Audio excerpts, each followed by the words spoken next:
Hi, I'm Shannon. I'm with Alzheimer's Texas. Thank you for joining us today.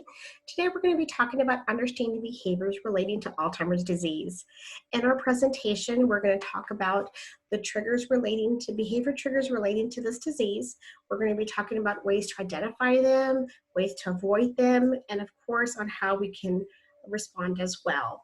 We will be giving you some tips to helping you understand those as well.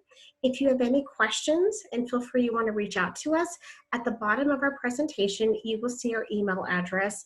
Feel free to send us an email, and I will remind you that at the end of this presentation. So let's get started. A little bit about Alzheimer's Texas. We were founded in 1982. We serve the Central Texas community, and we have different programs within 13 counties through our support groups and respite programs and our early stage programs. Our mission is to eliminate Alzheimer's disease and related disorders through the advancement of research and to enhance the care and support of individuals through their families and their caregivers.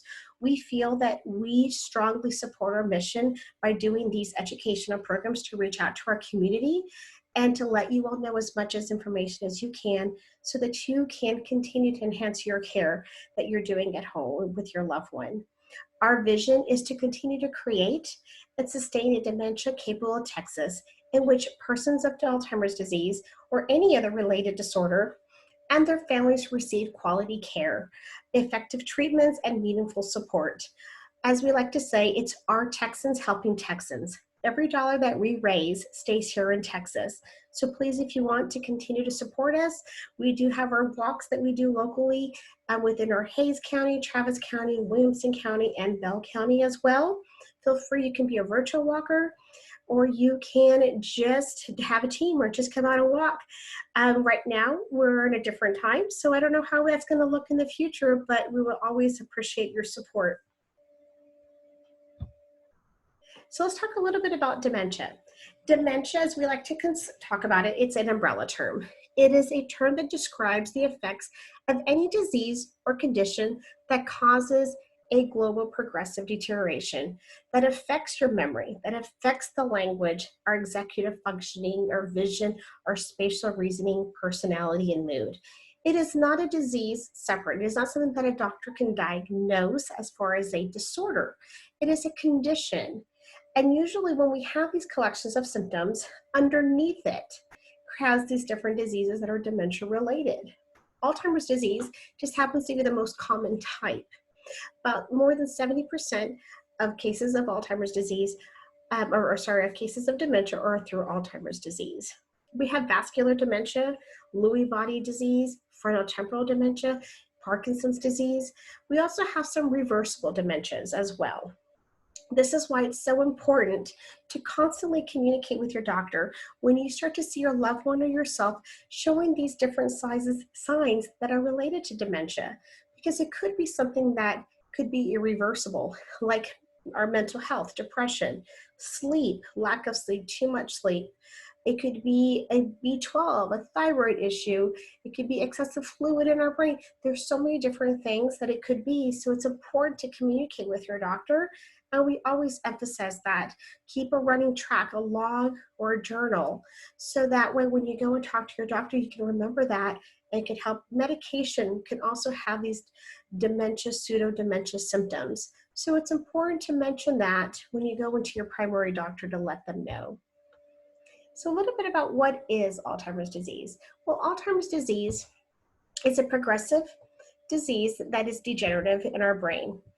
It does have a gradual onset, which means that it's not going to happen overnight as far as it's all going to affect your brain. It's going to progressively happen throughout different parts of your brain. What we also know, again, like I mentioned, it's the most common cause of dementia. It accounts for over 50 to 70% of the cases of dementia cases. The disease can progress between 2 to 20 years, varying depending on the person. There is no two people alike, so someone can, have this disease and rapidly spread, or someone can live up to 20 years and it can spread over time. So it varies from person to person. This diagnosis, what we actually do is it's a rule out of other causes of confusion. A true diagnosis of Alzheimer's disease does not happen until an autopsy. Doctors do the very best they can based on a collection of tests and CAT scans and cognitive testing and communication with caregivers and interviews with the person with this disease, and they formulate this disease. So just know that a true diagnosis doesn't come until after an autopsy. But we do know that it causes an increasing number of nerve cells to deteriorate and eventually die. So the more that we understand how it affects the brain, the more that we know how better we can respond. This is a great slide that I use to help describe that. This is a slide that talks about how the brain is affected. If we look at that red section, the red section shows our frontal lobe, which sits in our front part. This is important because this is the part that controls the movement, our emotions, our memory, our language, our behavior, and our personality. And this is where we start to see that most change in an individual. The frontal lobe consists of two parts. It has the left part and it has a right part of our brain. The left part we know about is our formal language area. This is where we're able to have a conversation. This is where we're able to talk and reason and explain if I'm hurting, if I'm in pain. That left part is one of the parts that goes first. What does still work very well is our right side. Our right side sits our emotional memories, our preserved memories, also our love for music, our love for poetry, anything that has some type of a rhythm, that sits on our right side. This is where we often hear that comment, oh, you're more of a left brain or a right brain. Right brainers tend to be more of those musically inclined because it sits that. So if you're going to remember, if you played an instrument, you maybe still be able to remember those notes. Someone to sing, this is where someone can pick up on hymnals, on poetry, on songs. So we want to be able to tap into what's working really well. And that is that right side of our brain. But what also sits there is our swear words, our racial slurs, or inappropriate words. All that sits there as well too. So when our left side doesn't work as well as it used to, it relies on that right side to pick up on the language that still is working, because they're still trying to form a conversation, to engage with another person, and to let somebody know. So it's important for us to know that part so that we don't take it personally when someone cusses us out or someone's inappropriate, and we understand why and what side of the brain that's working in. The next part is that yellow section. That's our temporal lobe. It sits right here, right above our ear area. That controls our hearing, our speech, and our memory and our emotions are in this part as well too, because our hippocampus and our amygdala is in this area as well too. Our hippocampus is where our memories are stored, and our memories are most affected with this disease, that hippocampus area. Same thing as our amygdala. Our amygdala controls our fight, fright, or fight response. So it's important to remember that in this disease, because as our brain is changing, our reactions to such situation is going to change as well too. The top part you'll notice is our body sensations. That partial lobe area sits on this top part up here, and that part controls our body sensations. So it's important to recognize that part as well too, because touch then becomes a change. Our mouths become more sensitive, our hands become more sensitive, our bottom of our feet will hurt more, our genital area will have a different hurt as well too. So things may change. We may have a heightened sense of pain, or we may have no pain. So it's important to know on that part as well. The green area is our occipital lobe, and that sits in the back part, and that controls our processing for vision. And it's important to recognize that, because throughout aging, our vision changes, right?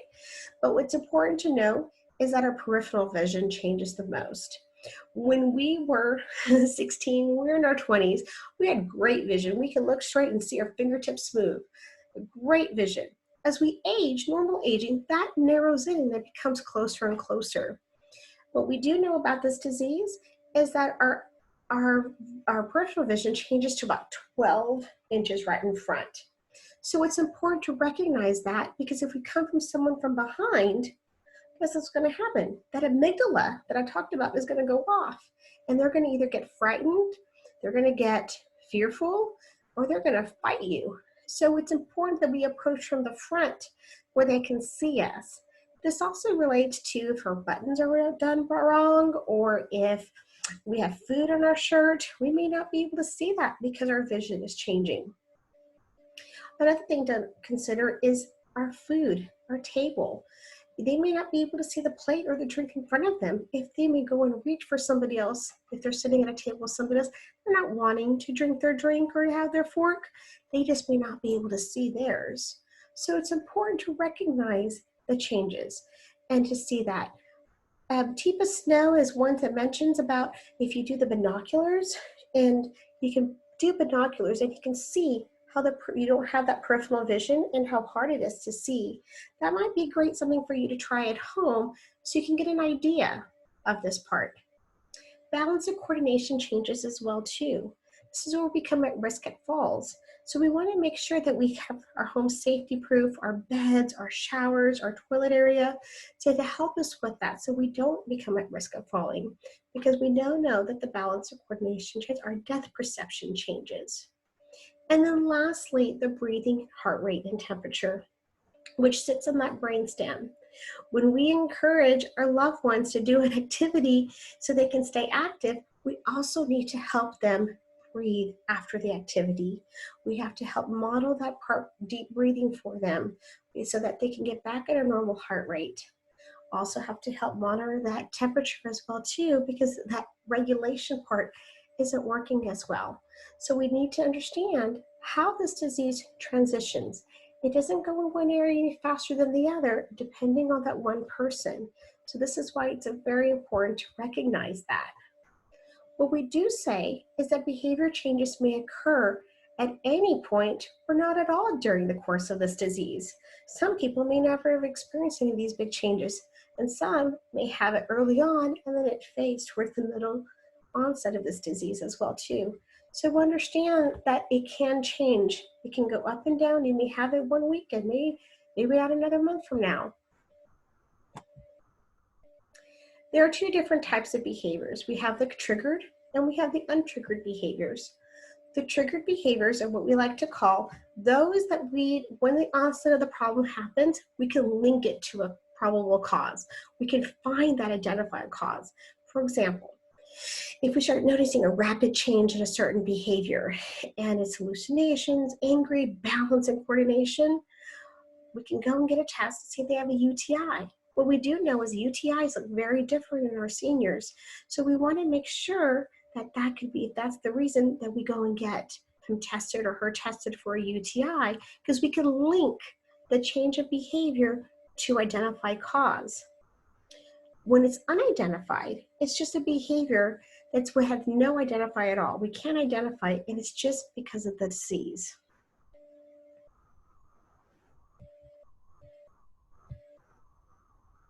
So what we do know as well is that these are some of the behaviors you may encounter. It's a lot. I can understand that you're seeing this and overwhelmed. We're going to talk a little bit about some of these in different slides, but I wanted to put them all in one slide so that you can see that these are some of the most common that when people have mentioned to us, and we're going to address these, and we understand, but these are some of the behaviors that someone may experience. The irritability or agitation, pacing, wandering, seeking an exit, restlessness, sundowning and sleep disturbances, the inappropriate speech, the swearing, the insults, the inappropriate actions like touching themselves or undressing in public, resisting care, aggression, the hoarding, searching for something, suspicion or paranoia, the express for discomfort, having hallucinations and delusions as well, the repetitive actions, verbal, nonverbal outbursts, and crying and weeping for help. These are some that we have identified that mention. But please know that we're going to go in detail a little bit about each one of these. If there's one that I didn't talk about and you want to talk about it one-on-one, again, please reach out to us so that we can offer ways of helping you respond to helping you with your loved one on that. So let's talk a little bit about those steps. There we go. Let's first talk about identifying the behavior. Is it harmful or is it distressing? Sometimes we like to think about it. If we addressed every single behavior, we're going to be here all day. It is going to be exhausting for the care partner or the caregiver. So we want to be able to identify that behavior. Is it causing harm? Was it distressing to anybody else? Or is it just distressing to you? And if it's not causing harm, that might be one of the ones that we're going to say, like, you know what, let go of this one, because there's another one that we have to address that's more important. Does it violate the rights of others? This is important too, because we don't want to upset somebody else, especially if we're in a memory care program or an assisted living program. We want to make sure that their rights are not being violated. And does it pose a safety threat to the persons or others? We always want to look to safety for your safety and safety for your loved one with this disease as well too. Those are always those first things to identify. Next, we want to understand that behavior. I always call this a term called antecedent. What is the antecedent? What are the circumstances surrounding the behavior? What's causing the behavior? What's happening around what time that's going to cause that trigger? And is it a new behavior? Is this something that's completely new that we haven't experienced before? Because if it is, that goes to that UTI that I was talking about, or maybe it's something that's going to be changing with the person. We want to keep a log and keep recording this information so that we can talk to our doctor about that. Another thing it can be is, was there a recent medication change? Sometimes medicines counteract with each other. So it's important to understand that if we introduced a new medicine, it could be a medication issue as well. But we want to look at that. What is the trigger? What is causing this behavior so we can understand it a little better of where they're coming from? And then next is finding ways to respond. Are their needs being met? Can adapting to the surroundings be comfortable? Maybe they're not comfortable where they're at. And so we want to make sure that their needs are being met. Oftentimes, when we respond, we make it worse by our reaction. So we want to be conscious of that and understand that, oh, maybe it was the interaction with another person that made this behavior escalate. So being able to understand that is important. I wrote down some of those triggers. I talked about triggers on that step 2, but these are some of the triggers that we've often seen. Frustration, getting easily frustrated. And this is a common one because they realize that they want to do something or they want to say something, but they're unable to because that processing isn't working as well as it used to. And they may be realizing that. They can also be in a physical pain or it's an unmet need. So we want to be able to pick up on those cues if they're in physical pain, because they may not be able to express that they're in a physical pain, but they're demonstrating that through their behavior.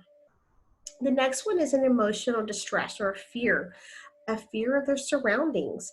This is important also because when we go to different places, things may not look similar or may not feel safe. So then they have a fear of, where am I? So it's important to have this conversation and to reassurance and to talk and explain, especially if they're going to go to a new environment or if it's a new home or new changes. Oftentimes that we see is task-related anxiety. Task-related anxiety, we see this a lot in our respite programs because they're realizing that I may not be able to do something that I was able to do maybe a month ago or 2 months ago because the disease has now progressed. So they're having some anxiety and they may not want to do it, so they push it away. This is a good time, a good example to maybe where you can maybe model it or show it, or use an example like maybe taking a break and coming back to it if you start to see these triggers. The next one can be confusion. Confusion of, I know that this is important. I know that this is something I used to know about, but I'm confused on the content of where I used to use it. Like, I know a brush is important, but what did I used to do with it? And that's what we're talking about with the confusion and not understanding and being confused with the process. Fatigue, tired. We see this a lot too, especially if we're not getting good sleep, if we're not on a good schedule. We see this one as well too. Being unfamiliar with your surroundings. And again, the complicated tasks or task-related anxiety goes back to that top one too. Sometimes some tasks are harder, so it becomes harder as the disease progresses. So this is where we need to go from a visual to, maybe like physical reminders, like writing down things, then maybe using pictures to have reminders, to modeling then as well. And then we may have to go to hand as the disease progresses. So let's talk about this first one. This is the anger and aggression. This one right here talks about aggressive behavior that could be verbal or physical. The verbal can be the shouting. It can be the name calling. The physical can be the hitting and the pushing. So the first things we always want to do is just rule out pain, right? What's the cause of this behavior? What we do know is that there are those physical triggers, right? It can be the person may be angry due to discomfort. They can be sore, they can be dizzy, they can be nauseous or just exhausted. Or they just may become frustrated with the inability to do a simple physical task. So then they become angry and aggressive towards that. The next one could be just an emotional trigger. That the person may become angry because they're overstimulated or bored. You know, these feelings of overwhelmness and loneliness and can all trigger this anger and aggression. And lastly, just a mental trigger. Confusion is one of the leading causes of anger and aggression. And with this disease, what we do know is that confusion can be triggered by just the lost like trains of thought, like you losing your train of thought, mixing up memories, or just sudden changes in the environment. And this is what I'm talking about, like such as change from like maybe one caregiver to another caregiver, you know, can be overwhelming for a person. So we want to be able to recognize those triggers and then find an immediate cause. How can we respond? You know, try to find an immediate cause, looking at the antecedent. You know, what could have caused that? If it was a change in the provider or a care in a person, or was it, you know, not familiar, if was it a task related? Once we can identify the immediate cause, then our next response, we'll know what we'll do for that next response. And we want to focus on those feelings and not just facts. Being able to validate their feeling. I'm sorry, this is hard for you. It looks like you're very frustrated at this moment. How can I help you? I'm sorry that you're going through this. These are all ways to identify and focus on the feelings and not the facts. And looking for feelings behind the words or the actions is important too. We want to be able to see if we're seeing that there's anger, aggression, look what's causing it, and finding ways to loop into that. Most importantly, as a caregiver, as a care partner, we have to try not to get upset. We have to try to speak calmly. And this is really easier said than done, right? Especially when this is our day in and day out. But it's really important that we emphasize that. And we continue to remind ourselves of that too in our day-to-day, because it does make a difference. And usually what happens is someone is already escalated and then you get escalated, what's going to happen next? They're going to get escalated more. And then we're here and we keep doing this. We don't end up getting anywhere and the situation has blown up. But instead, we have that ability to be flexible. So let's remind ourselves to take a deep breath. Let's practice what we need to do and speak calmly. Let's take a break for ourselves. You know, it's not just taking a break for the person with this disease, but for us to take a break is really important as well. We want to make sure that we, if it helps us not lose our cool, for us to take a break and let somebody else come in at the moment, if that's a possibility.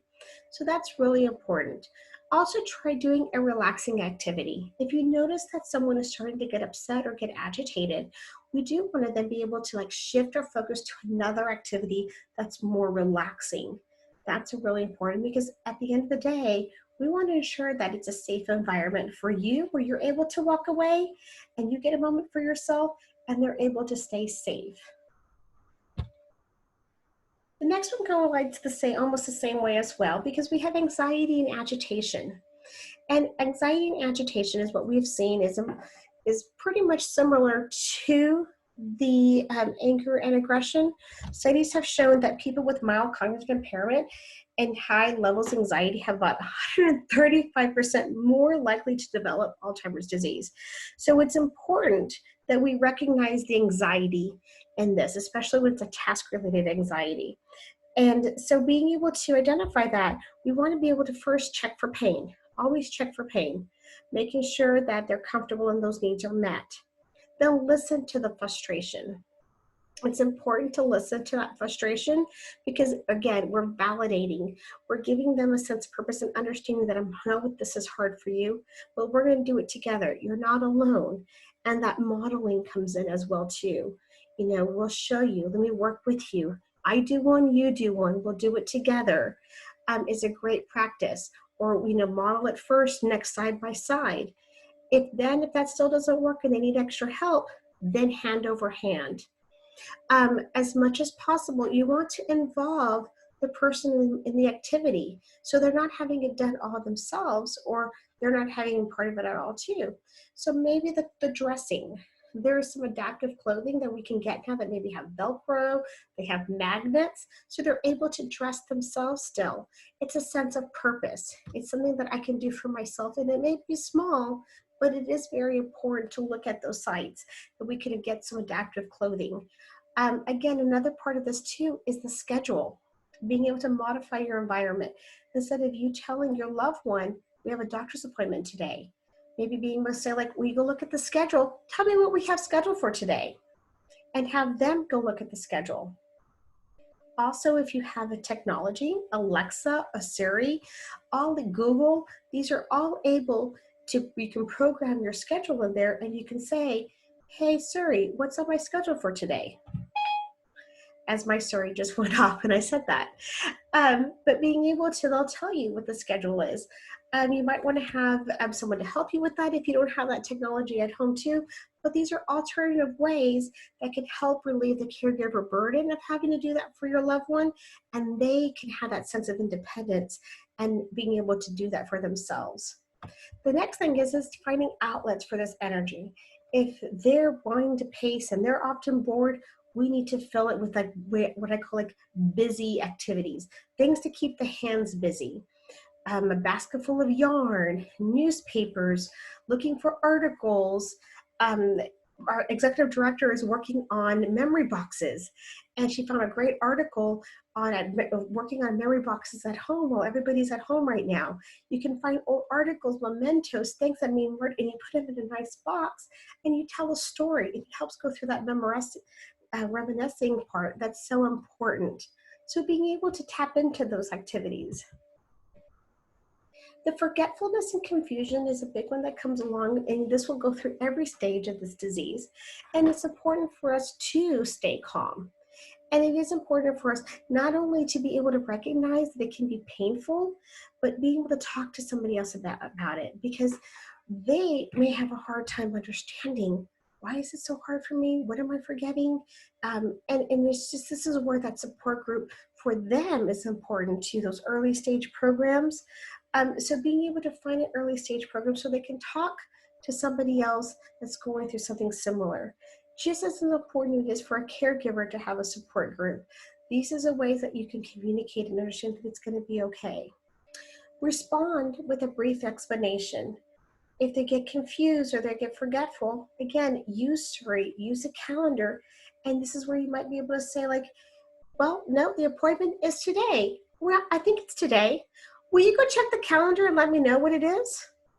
And being able to respond with a brief explanation that today's Tuesday. What do we have scheduled for Tuesday? And let them go and find it. And then give a brief explanation about it. But again, try to stay as calm as possible. I often suggest using photos and other reminders like what I gave the example of.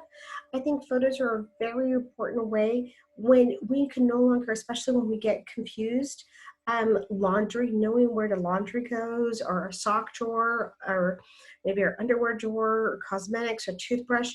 You can put little pictures and little clip arts, and it's like a sequence board with pictures. And these are really important too, especially when we get to the point where it's hard as far as communication goes. You can go put a picture of like socks, and they would know what socks go in that dresser. Same thing too for breakfast. If you want to provide options and it's having a difficult time processing that confusion, maybe using pictures and they can point to a picture at that point. But depending on where the person is throughout this disease, you can go to and from and play with that, to different extents. Offer corrections. as suggestions. So instead of saying, well, you know what, that just sounds like a great idea, let's try that and use it in a different content. So make it as a suggestion, and most likely you might have a better response when you do that. But most importantly, try not to take it personally. That's the hardest part, is that we try not to take it personally, because when this is our day in and day out, we do have a hard time, and it is hard not to take it personally. Repetitive actions. And this is a common one that we often see at like too, as far as like the swaying back and forth or the repetitive words. And the first thing we want to do is being able to look for the reason, you know, and we want to try to find out, is there a specific cause or a trigger for the repetitive behavior? And when we do that, then we want to look at focusing on that emotion rather than reacting to what the person is doing. Maybe respond to how he or she is feeling and seeing if that helps. The next one is that we can look at is turning that action or behavior into another activity. What can we do? If the person is rubbing their hand across like a table or moving, provide a cloth and ask for them, you know, do you want to go and dust? Do you want to go do this? If they're doing something in their hand, oftentimes I like to use like a stress ball, something that you can manipulate, or putty maybe, something that you can play with. A lot of times you can get, I know with the balloon, you can put some like Play-Doh in it and it has a change of texture and you just close it so that it's not edible. But they even have like a stress ball. And if we replace it and we turn it into an activity, or we turn it into something that we can re-engage to another, we can change the focus is what I'm trying to say. So if we see someone doing a repetitive movement, put something in their hand. And then that will then say like, oh, now I want to change it because I have something, an object. I have a different texture. What is this? And we can play with that. So that might be something that you want to do too. Again, or put a piece of cloth in their hand and have them maybe dust the furniture. You know, these activities won't hurt. A lot of towels, we have hand towels. You know, put hand towels in front of them and have them just do simple folding. That way it helps change that repetitive action into an activity. You want to be able to engage them in activity as much as possible. Another thing that I've often seen too is because our body responds to a cold differently. So you can put either something maybe like a cold. So if you have either like a rice sock, maybe those like ice packs, you can even use an ice pack. And the cold sensation also helps our brain change as well from that activity. It changes our emotion. So this also works well with like anger and aggression, and we're trying to calm someone down. That can also help too. So you might want to try that. That might work as well. But a lot of the times we're, you know, being able to just provide that answer, being able to provide a solution to that is important too. But again, most importantly, staying calm and patient. The next one we're going to talk about is sleeping. Sleeping is nighttime restlessness. It doesn't last forever, and that's important to mention. It typically peaks in the middle stages of Alzheimer's disease, and then it diminishes as the disease progresses. That's what we have learned so far. Another thing that we want to consider is the factors that consider are the exhaustion. Is the person not getting enough rest? Is their internal clock all upside down because they're napping more maybe during the day, and when it's time to go to sleep, we're still wired, so their body clock isn't changed. So we want to be able to understand that. Sleeping, you know, what is the sleeping area? Our sleeping area should be a comfortable temperature area. Use the night lights. You can take other steps to keep a person safe. You can install like appropriate door or window locks too, if you know that someone's constantly wanting to leave. That might be another option. But maintaining a schedule as much as possible. Keeping that person to encourage a regular routine from waking up. Meals, you know, trying to reduce meals late at night. Reduce caffeine late at night is important too, because then we're going to stay up a lot of the times at night too. So these are some of the things that we've noticed. Make sure it's a comfortable environment, adequate lighting, keep a constant schedule, limit the naps, you know, to 1 or 2, maybe an early, like mid-morning, early afternoon, but try to make sure that we're up probably no later than 3 o'clock so that we can go to bed at a good time in the evening. Avoid stimulants, coffee, teas, anything with caffeine as well too. And if you've done all these things, you can also try some lavender. So the smell of lavender helps. Relaxing music. We touched on that right side of the brain and the importance of that rhythm and what's our natural heart rate. We want to be able to tap into the music part as well too. Tapping into what, with that work, sometimes that, relaxing music helps us calm our body, helps us calm our heart rate and our breathing, and helps us fall asleep. So we were to remember that part too. You can even go on YouTube and find like sleeping music, and they'll have a case, maybe they'll have like a YouTube video for 8 hours or so, but there's different options that you can use when it comes to that. Let's talk about our next one is the sundowning, on how to respond to that. Of course, keep the home well lit in the evening. Make a comfortable and safe environment is important. Have a consistent schedule. And that's what's the most important part, is a consistent schedule to have. Managing naps is important as well too. So again, going back to what we were saying before, the importance of managing those naps. Those engaging activities is so important, because if we can keep their bodies active and moving during the day, they're going to get tired, right? And they're going to want to go to sleep, and they're going to being able to have a better rest at night. Again, avoiding those stimulants.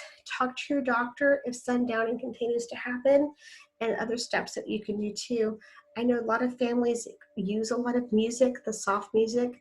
They often use pictures and photographs as well too. Especially when it's hard to remember your loved one in the evening. They have a ritual that they may be using as well. And again, try to use as the approaching in a calm manner as possible.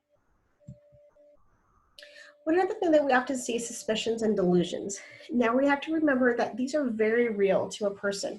And so we want to make sure that we don't take offense to that, especially if someone accuses us of something, or if they're accusing somebody else. Try not to take offense, but they believe it's very real. And so we want to be able to validate that to a person, being able to let them know that I understand that you feel this way. You're right. It is hard. I would be upset if someone took something of mine or someone came into my home. So try not to argue and try not to risk it, but offer a simple solution. I'll look for that item. Why don't you help me with this? Can you help me sit at the table and fold these towels while I go look for it? Let me see, maybe if I look for it, I can find it. That way you can switch the focus to another activity.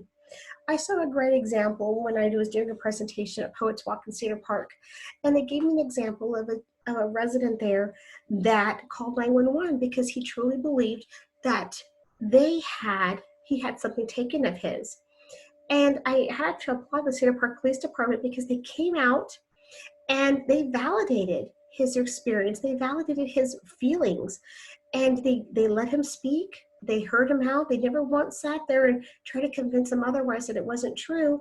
They gave him a paper to have him do a report, and he felt heard. And we all want that in any stage of our life. We always want to feel heard. We want to feel that our feelings are validated.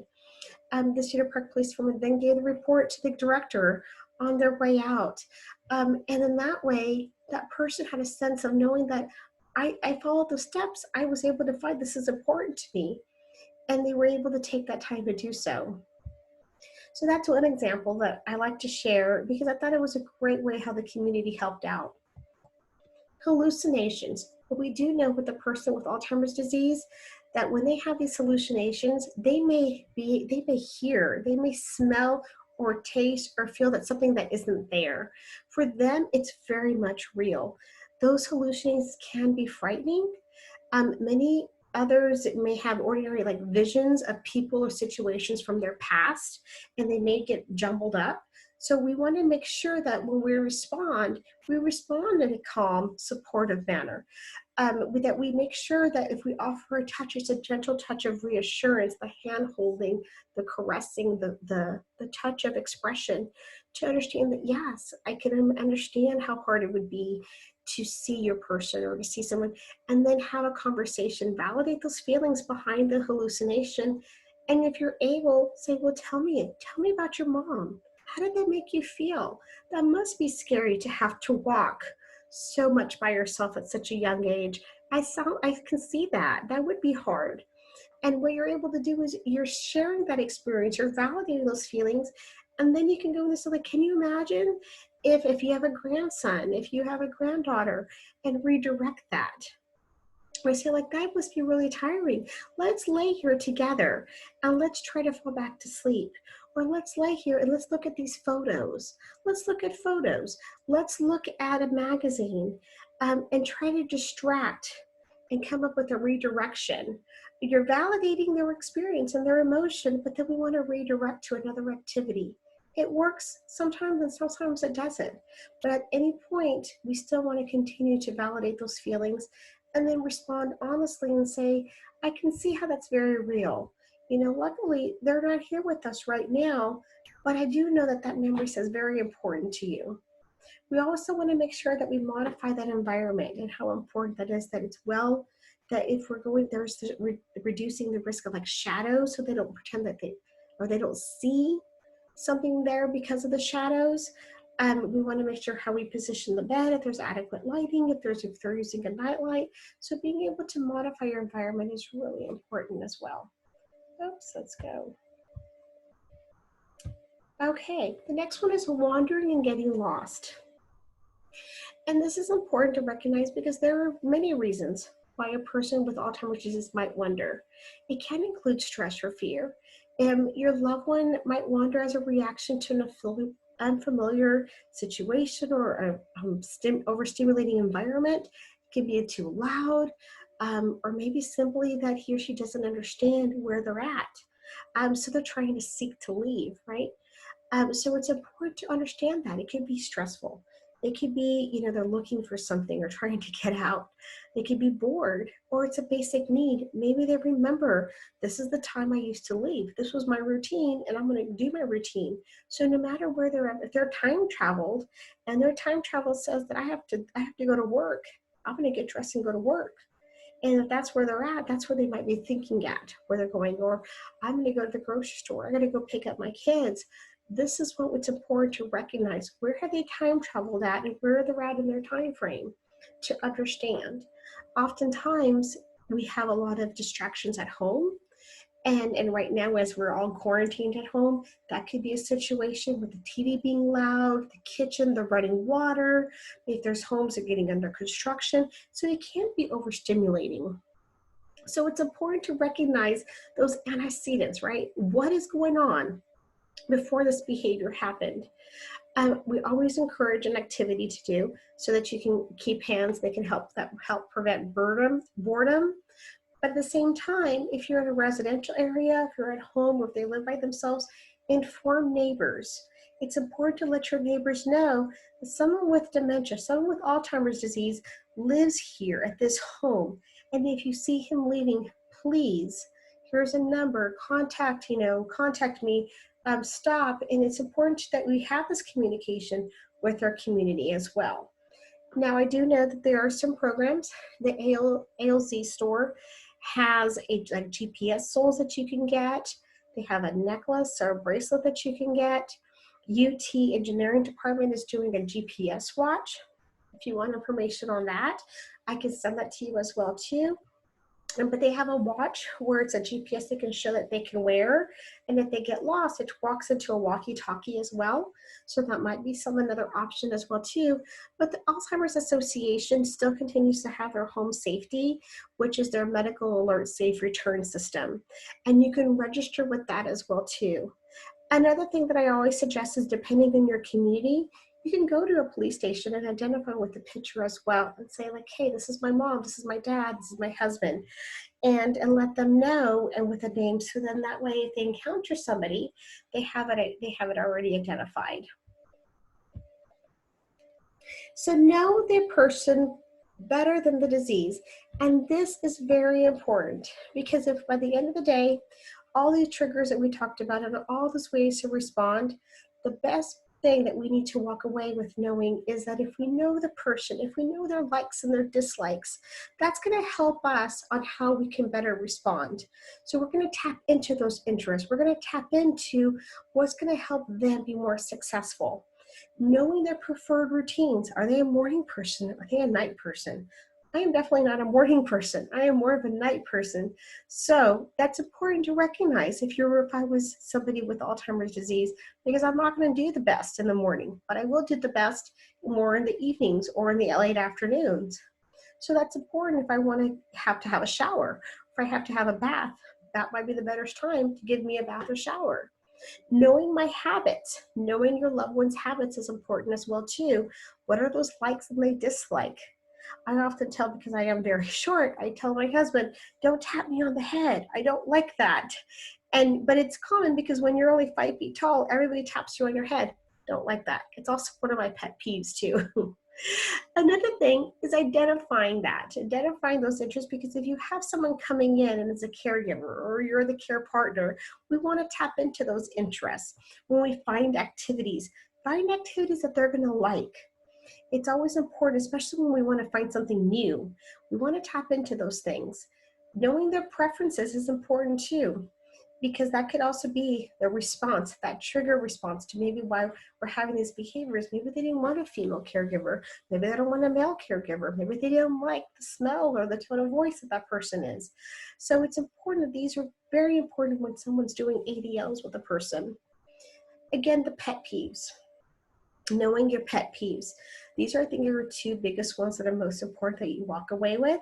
Because if you have someone that is very angry or is aggressive, we want to make sure that we know what those for sure smile makers are. What is going to be the thing that's always going to put the smile on their face? That's going to change the behavior, going to be able to re-alter it. And that's what we want to tap into, a for sure smile maker.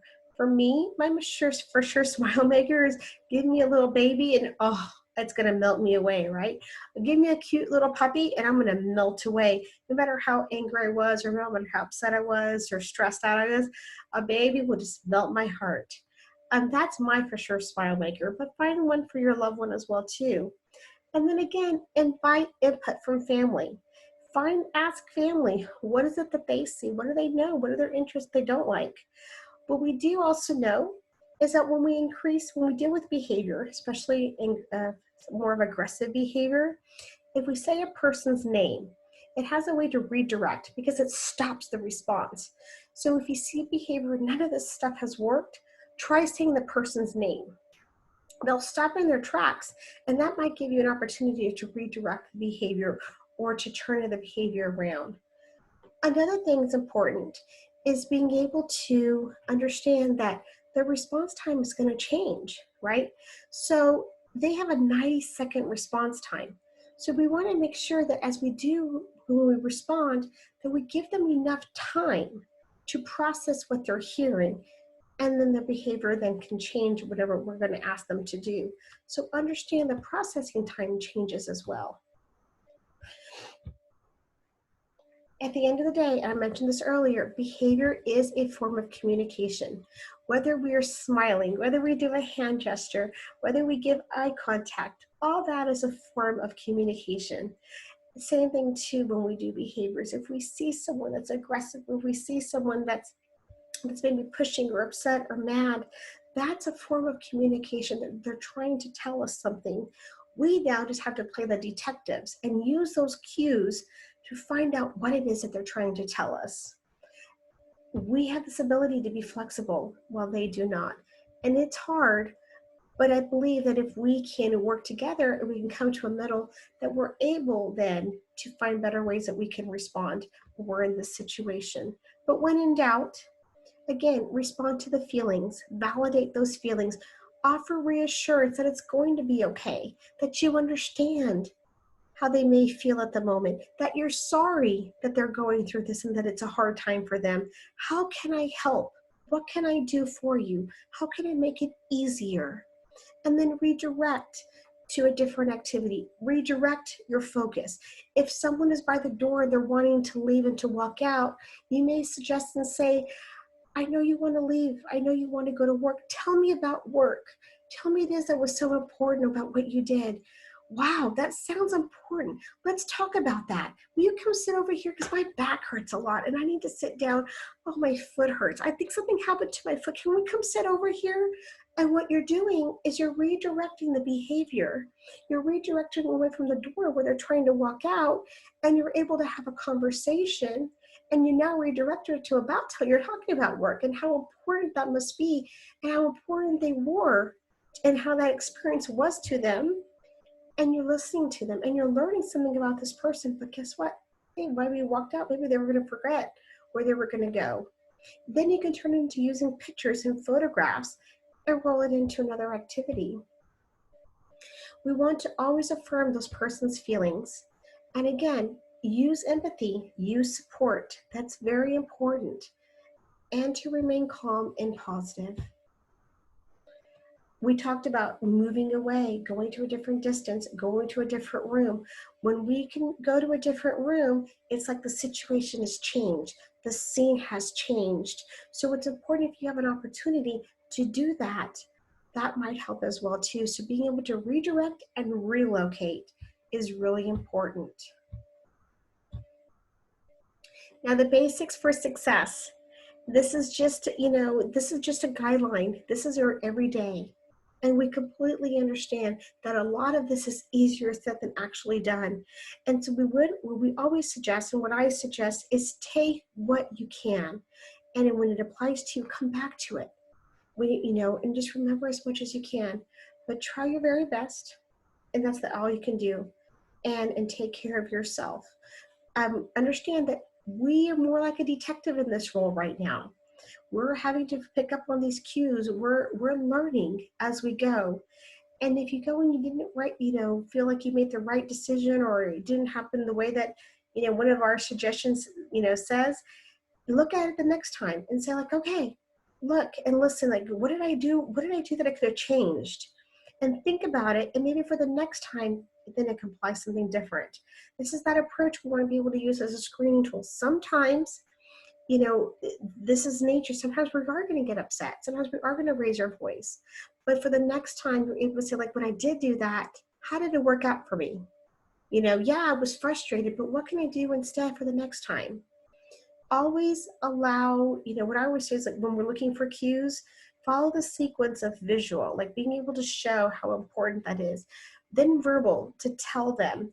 You can use this also in words. They can see it, use pictures, and then verbally tell them, model as well, and then physically touch, the hand over hand or a touch of reassurance, and I usually follow those sequence just because we don't know how the person's going to react in each stage.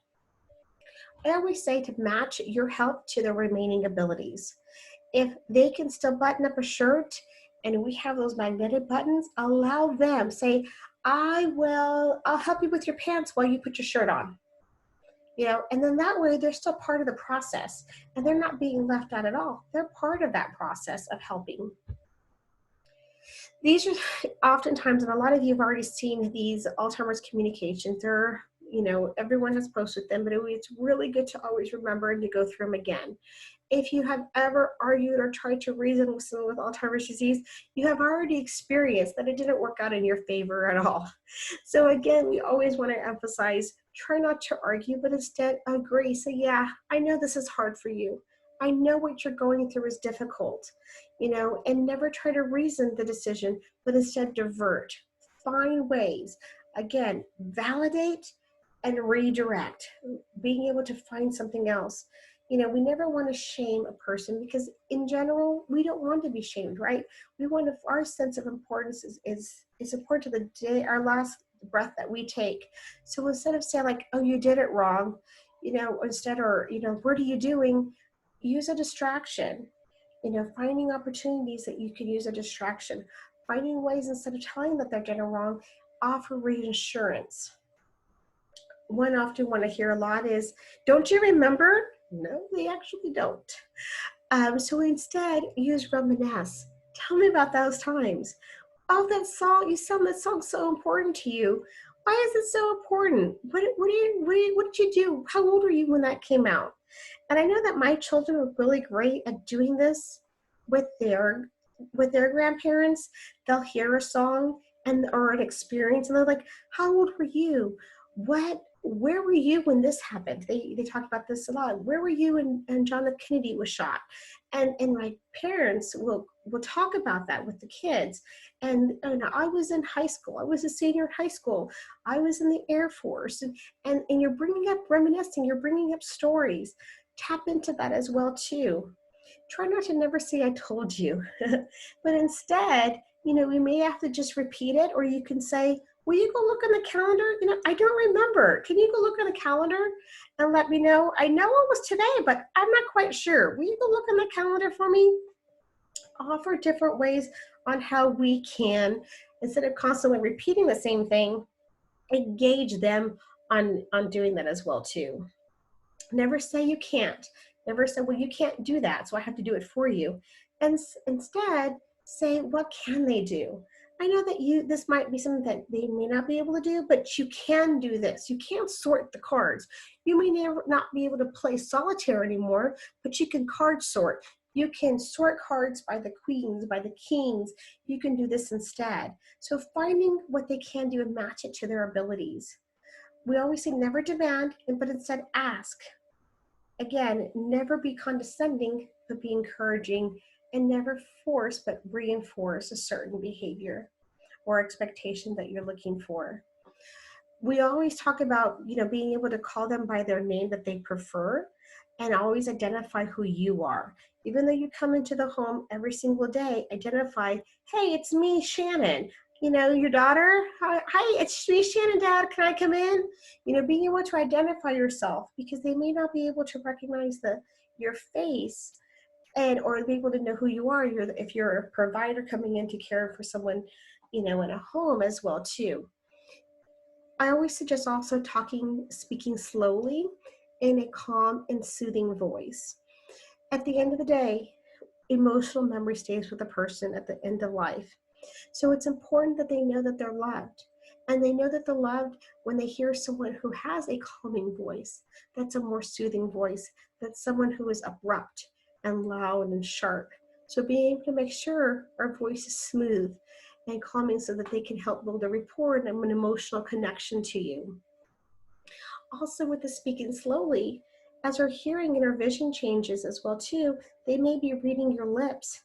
And as I mentioned, there is that 90-second delay. So we want to make sure that they have enough time to not only process what they're saying, but if they're reading your lips, being able to then comprehend, because they're only able to hear 1 out of 4 words we're saying. So we want to make sure that we're using that consistent language that we're saying, instead of repeating. We have a habit of when we ask someone like, oh, what, you didn't hear me? Then we paraphrase, or then we change it. Well, with someone with this disease, now they're thinking that command is 4 different things instead of what the one thing that you asked them to do. So again, use very consistent language. Using multiple cues is important to tell, to model it, to involve the hand over hand, and working together is very important. But again, staying positive, be direct, and understand that if we respond to the feelings instead of the accusations, we're going to be more successful in the process. I leave with this important one because Maya Angelou puts it in a very great way. I've learned that people will forget what you said, people will forget what you did, but people will never forget how you made them feel. And even towards the end of life, it is important for us to understand that emotional memories are still being made, and they're going to know that they're loved, and they're going to know that they're cared for. So it's important that we in this process are doing that together through each of the stage of this disease. If there's any questions, I would love to be able to answer them. On the bottom of our screen, you'll be able to see our email. Feel free to email our Texas Programs email. I did notice that it is incorrect, so if you just go to our website at www.txalz.org, and that email is supposed to be Texas Programs with a P, not with an O, or it looks like the P is missed off on that, so I apologize for that. But I do want to let you know that you can also go to the website and you're able to reach that email address on there too, or you can give us a call. Right now, because of the COVID-19, we are working remotely from home, but you can call that number and our answering service will take a message and one of us will call you back. And we will happy to give you any resources, information, referrals, so I can talk to you more about this program or a specific question that I did not address. I will be more than happy to go over this with you. Again, my name is Shannon and I'm the program director, and I'm so glad that I was able to present this program. Again, all of this is possible because of agencies like the St. David's Foundation and the Area Agency of Aging. They are great sponsors that help us pay for these programs that go into our rural communities. So let us know if there's anything else that we can do for you. And again, thank you for joining us. I'm so happy that I was able to do this. Again, have a good night. Bye-bye.